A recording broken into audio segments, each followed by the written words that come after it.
Hello everybody, hope everyone is doing well. Today I'm sharing with you how I cook my vegan sambal.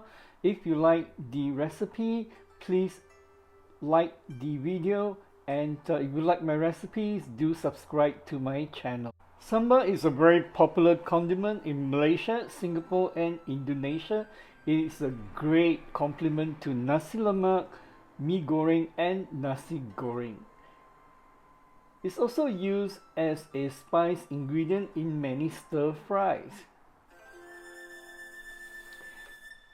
The ingredients for the sambal paste include 8 seeded large red chilies, and optional 2 chili padi, 1.5 tablespoon miso paste, 1.5 tablespoon tamarind paste, 2 teaspoon palm sugar or Gula Melaka or brown sugar, 1 shallot, 3 cloves of garlic, 4 or more cashews or macadamia nuts.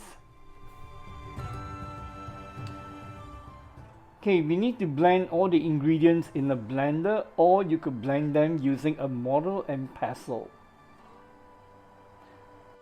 After blending all the ingredients, we need to fry the sambal paste.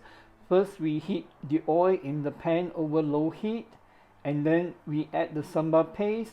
We fry the sambal while stirring constantly, and be fried till it's fragrant. This will take about 15 minutes.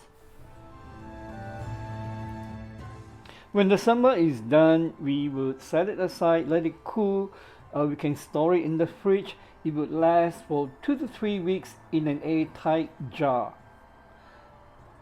All the ingredients are listed in the description below. If you try this recipe, I hope you enjoy it. Thank you so much for watching.